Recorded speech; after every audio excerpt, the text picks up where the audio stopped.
Hello and welcome back to the 7th year of the Industrial Control System Village, the ICS Village at DEF CON. We're really excited this year because one, we made it.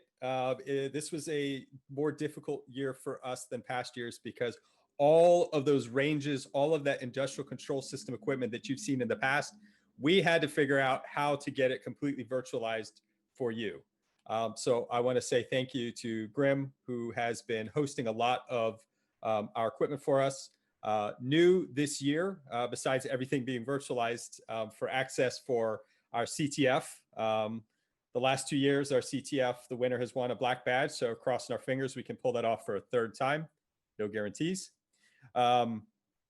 Is the Department of Homeland Security CISA agency is going to be, they have some special range equipment that they have integrated into a part of our CTF. So there's going to be a lot more fun and a lot more challenges this year.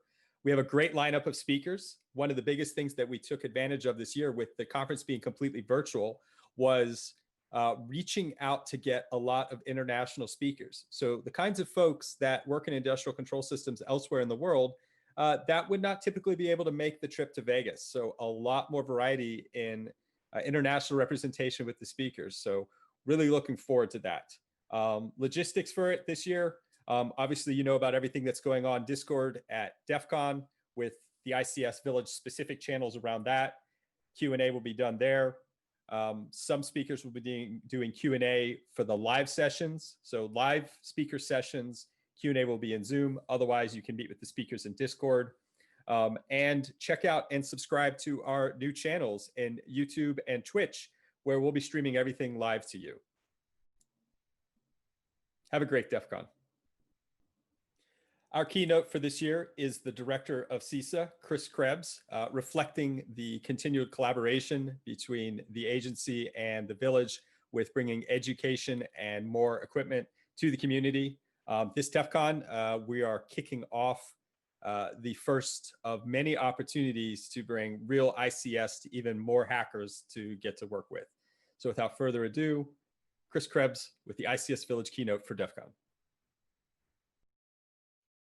Hey, hello out there. Welcome to DEF CON ICS Village Safe Mode. My name is Krebs. I am the director of the U.S. Cyber and Infrastructure Security Agency. Today, going to tell you a little bit about the things that we've been doing over the last couple years, our approach to control systems, but more broadly, not just our approach, the things we're doing working with you and the community to improve control system cybersecurity out there across this great country and throughout the world. So I think what I want to start with is tell you a little bit about who we are, CISA. Again, the Cyber and Infrastructure Security Agency, youngest federal agency, coming up on our second birthday here. And talk to you a little bit about the threat landscape as we see it and tie it to a few actors out there that have been improving their capabilities, and then stitch that all up into a story of the things that we've identified as important and how we work with you and the rest of the ICS security community to actually achieve these objectives that we're all working day in, day out towards. So that, yeah, CISA, almost 2 years old now. We are a part of the Department of Homeland Security. We've been around in one way, shape, or form since the creation of the department, but the U.S. Congress gave us the authority to stand up as a separate operational component, like the Transportation Security Administration, what you normally would have had to deal with if we were in Vegas, like last year and ideally next year. And FEMA, if you're paying attention to COVID or hurricane season, they're out in front. So that's where we come in. We're CISA. We are the nation's risk advisor, as we style ourselves. But the concept here is to get an understanding of what the risk landscape looks like and how it intersects with the nation's critical infrastructure across a number of different lines of effort. But I tend to distill them down to 5. First is traditional InfoSec. We are the home of US CERT. And we have been working some aspect of InfoSec for two plus decades now. The second aspect or discipline is control system security. We are also home to ICS cert and have been in this game for quite some time with varying levels of investment and capability, but we are fully committed to this mission. The third is supply chain security. Lots of activity on the supply chain front over the last couple of years, particularly since I've been here, and really looking forward to building more capability, insight, and maturity across the supply chain risk management discipline. And the last two pieces, insider threat. And this is more about that blending of close access operations, allowing an adversary into your network or into your perimeter that they can then combine with other techniques to get to achieve their objectives. And then lastly, physical security.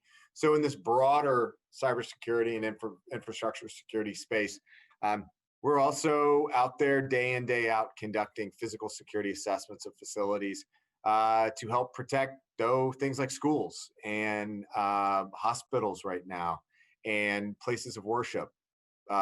Back when sports start up again at larger scale and you can actually go attend a sporting event, assuming you like sports ball, we are out there helping the facility owners and operators understand how to best secure their facilities. So that's kind of the disciplines that we focus on. And we have a very different approach, I think, to engaging our stakeholders, our customers, as it were, than you might find in other parts of the federal government.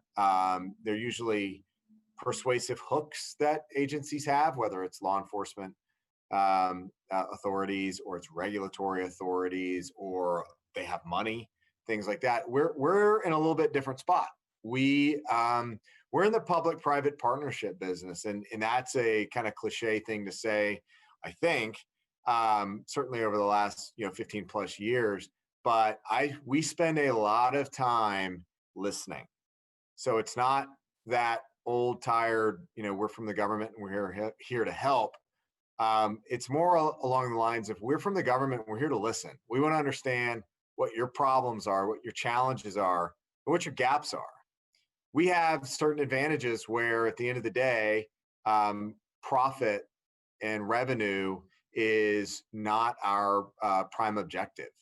We have the ability to overcome places where there's no legitimate business model for the private sector to chip in and contribute. So that's kind of a sweet spot for us. And of course, there are other aspects here. We have access to classified information, and when we know what the bad guys are trying to do, or actually doing, we're able to distill that down and bring partners into the fight to counter those efforts. And so again, we're this public-private partnership, voluntary effort agency. I'm not going to lie, it's tough.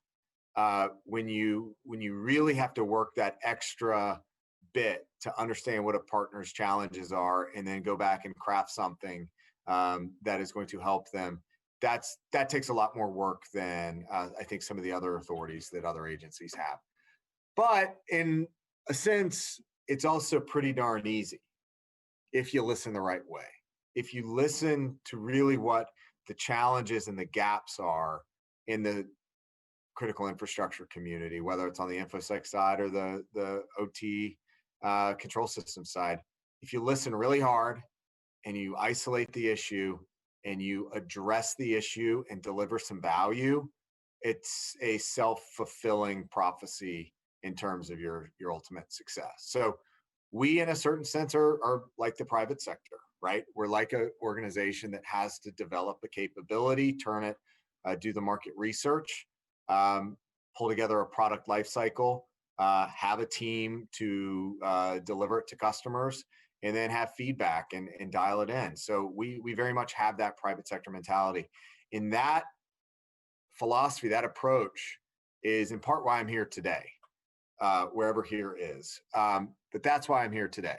It's part of market research. It's part of engaging a community and understanding what your challenges are and how we can all work together to close out those gaps. And I honestly think which means I'm not lying to you right now, I guess, that right now, the threat landscape, the bad guys out there doing bad things is as active as I've ever seen it. And that's not to say that the bad guys out there haven't been doing bad things for a long time. 2012, 2013, dating all the way back, we've seen, particularly in the control system space and the hard infrastructure space, really dramatic adversary activity. So go back and look at the 2019 Worldwide Threat Assessment. There's a very specific piece in there that talks about Chinese capabilities to disrupt pipelines, cause localized outages. That goes back several years. A couple years ago, the Russians, what we called at the time Alien Viper, but they absolutely targeted energy infrastructure. They went through the supply chain, they went through contractors, construction organizations in this case. They knew where they were wanting to go, and they used a range of capabilities, a range of accesses to get there.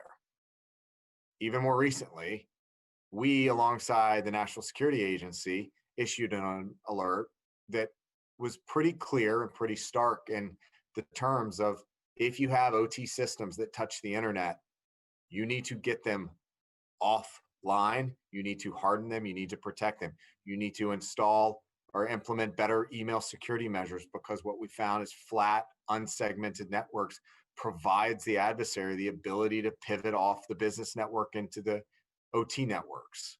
Again, these are very, very active targets for the bad guys.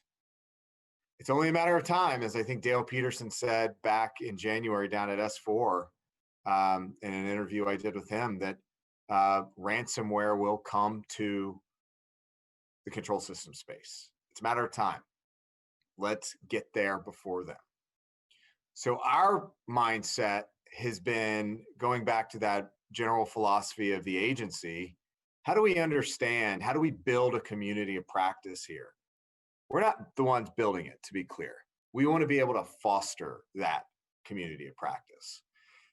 And so a year and a half or so ago now, when we came out of a pretty historic, not pretty, but a historic shutdown of the US federal government, I laid out a series of priorities for this agency. First, half my budget goes, if you haven't checked, and you don't, who looks at the federal government budgets, but half of my budget goes to federal cybersecurity. That's a big chunk of money, and so that's a top priority for me. What else is a top priority for me? Election security. Looking forward to participating, and parts of my team participating in the voting village, DEF CON voting village as well. We're also doing physical security, as I mentioned, for crowded places and soft targets. But I think when we were sitting there as a team trying to identify the greatest areas for opportunity, the greatest areas for community progress, two things immediately jumped to mind, and they're related. Supply chain. Supply chain risk management is an untapped area that we are putting a significant amount of effort behind. But the last piece of course, why I'm here today, industrial control systems. As I mentioned, we are the home of ICS CERT. It's a game that we've been playing for quite some time. And we are reinvigorating our partnerships. We're reinvigorating our investments, bringing and building a fantastic team. And our overall objectives is to be able to stitch together the US government in support of industry and the control system security community. Together. That's it. Together. We're just working on doing this together. And so coming out of that shutdown, I challenged the team, said, tell me how we're going to do this. And of course, federal government agencies, this is what we do. We build strategies, right? So in July, we released our Industrial Control Systems Initiative, which is our strategy. It says, here are the things that we are aiming to accomplish. Here are the main thrust of activity. Now, you didn't come here today to hear me talk about a strategy, about another federal government plan. It's actually pretty tight in terms of page count. But that's not why we're here. But I do need to lay out what our objectives are and how we're going to do that. And then I'm going to tell you about the mechanisms we're using and some of the key implementation priorities. And that'll give you a sense of where we're going. Most importantly, how you can participate. Because together, to me, means one thing. And I mentioned it earlier this year at the Industrial Control Systems Joint Working Group that we had to do online just like this. Our top line objective is to democratize industrial control systems security efforts. And what that means is making it open for everyone, bringing the community together. It's not about releasing products and tools and services that only a handful can afford. It's not about restricting access. It's about diversity. It's about inclusion. It's about democratizing security. That's what's behind our strategy. So real quick, the philosophy behind the strategy is about empowering vendors and owners, operators, and integrators to make better risk management decisions. It's about informing your investments. It's about integrating the US government, CISA, and our partners in the intelligence community, Department of Defense and FBI. It's about integrating our efforts into yours. It's about moving to a proactive industrial control systems posture. And lastly, it's about driving towards a sustainable, long-lasting control systems security community. That's the top line, all right? How are we doing this? Pillars. We got 4 pillars. Every strategy's got to have pillars. We have 4 pillars. First pillar is asking more of the community, but doing more for the community from the federal government perspective as well.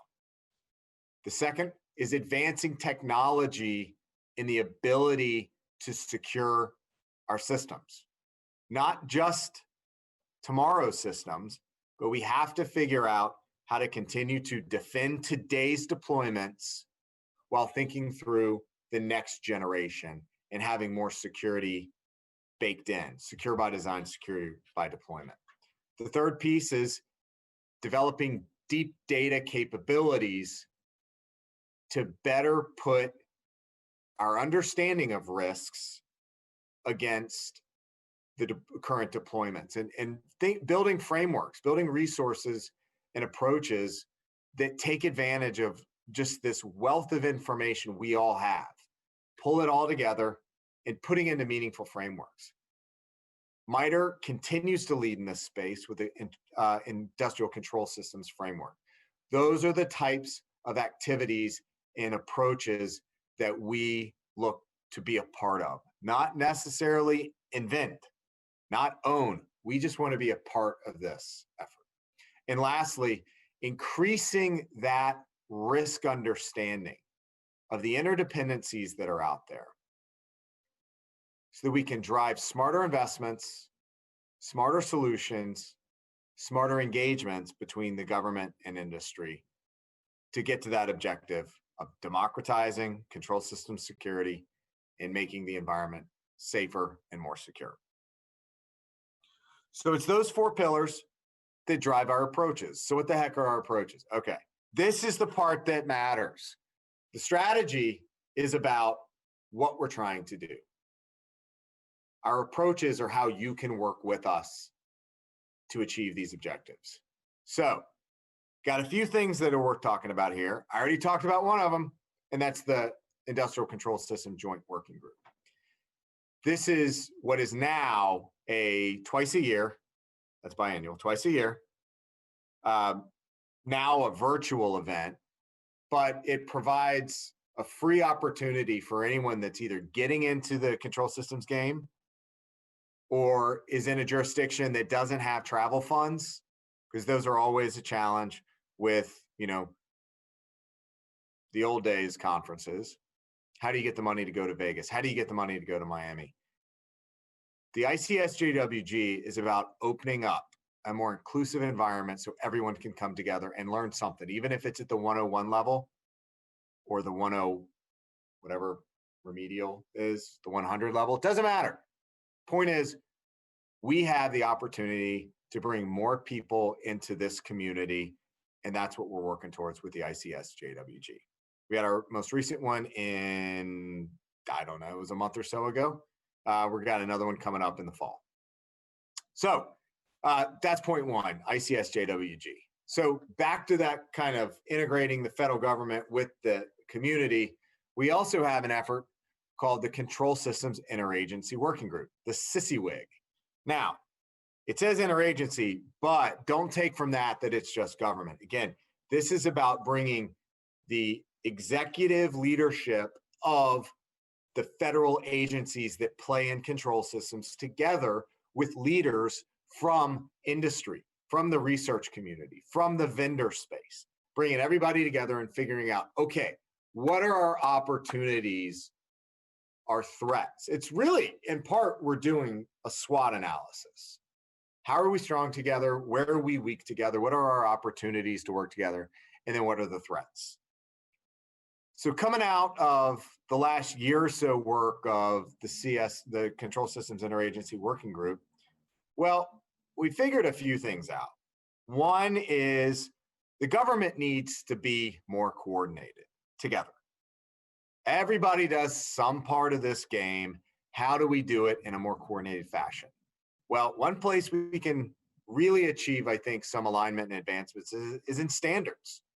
So if we get all the federal government players together on standards and working towards the same common purpose, we can really drive the advancements we're looking for. Also, we can help work to build the workforce of the future. Rather than doing bits and pieces here and there, let's have a collective approach to workforce. And a lot of credit to NIST and their efforts in job coding, creating clarity in messaging, clarity in hiring practices. So we have an opportunity there.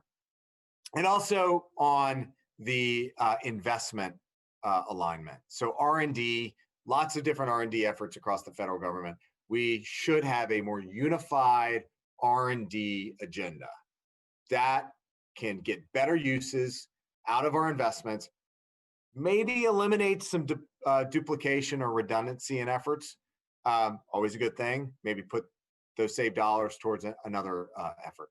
And then lastly, working towards a more unified, streamlined, coherent, and value-added incident response approach within the USG.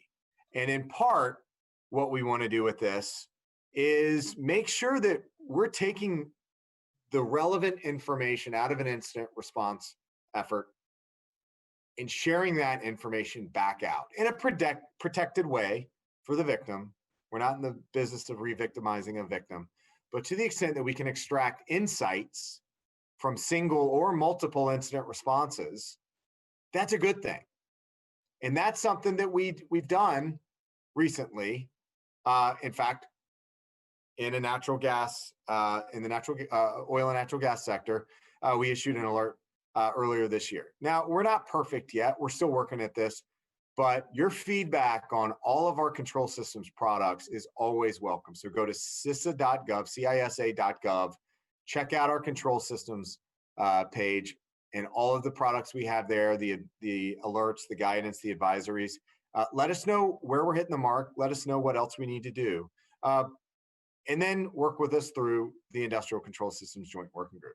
There are a few other things that are worth highlighting, particularly since we're doing this DEF CON safe mode thing, something you'll hear about, and that got kicked off last year, or rather earlier this year down in Miami, ICS for ICS, Industrial Control Systems for Incident Command System. Not sure if everybody knows what the Incident Command System is, but it's what the physical emergency responders use to coordinate their efforts, whether it's a hurricane, a wildfire. It's actually the firefighters out in California, the fire service, they're the ones that developed the Incident Command System. But it's got great application for physical disasters. But I bet if we ever have one of those big time, larger scale, physical or cyber-enabled physical event, guess who's going to show up? The fire department, the emergency managers, state and local officials. There's absolutely a role in control system security and incident response for state and locals. But they also recognize, we recognize that there are roles for the security community. So what we've got to be able to do is develop those frameworks, develop the frameworks that put everybody together, clarity of roles and responsibilities. So a lot of credit to Megan Sanford for her work there and ICS for ICS, and looking forward to continuing to contribute to that effort. And of course, the best for last here, ICS Village. This year, we were proud to partner with the ICS Village. A lot of credit and thanks goes to Bryson Bort for his efforts. But the idea is we can do more together. That's why we're here. That's why you're seeing the feds show up at DEF CON, even if it's virtually. We were there last year, but we look forward to really growing out this and building out this partnership with the ICS Village and other villages. We're doing that in a couple ways. This year, we've got our Control Environment Laboratory Resource, or CELR, that is going to give simulated environments so that everybody can walk through a couple different scenarios, work on your blue team skills, and run some incident response. This is an effort that we think, again, plays to that democratizing incident, industrial control systems. It's been a long day. Industrial control system security. Again, democratizing, making it more open. If we can pull more resources out of the national capital region, out of specific locations out west, and then make them broadly available virtually, good for everyone.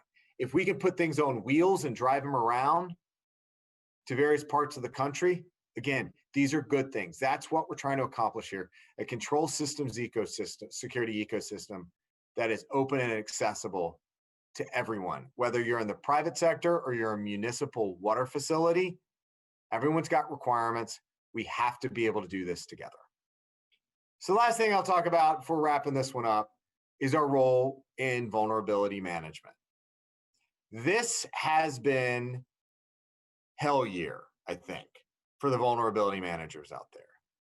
6 months of week after week of big vuln after big vuln. I was thinking at some point it's almost a race to the bottom, because think about it, you drop one vulnerability and somebody's probably going to drop one next week. And so you got tops of 7 days in the news cycle.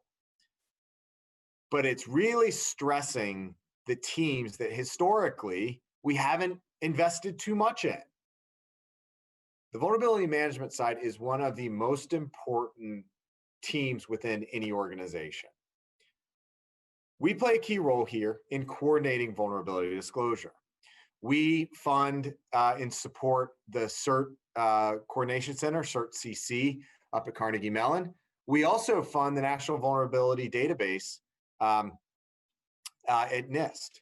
So between the CERT-CC CVE process and the National Vulnerability Database, two key resources for any network defender, any vulnerability manager, of understanding what's new, what's coming, and how do you defend against it.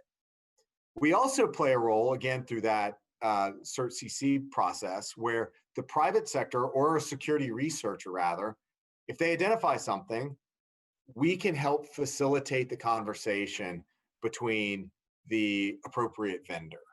Now, sometimes we don't need to play a role. In fact, we encourage programs, we encourage vendors to have vulnerability disclosure programs, to have as needed bug bounty programs. Again, have a healthy, vibrant ability to engage with a security researcher where you don't need the government, even if it's just fostering or facilitating a protected conversation. But that's not always how things are right now.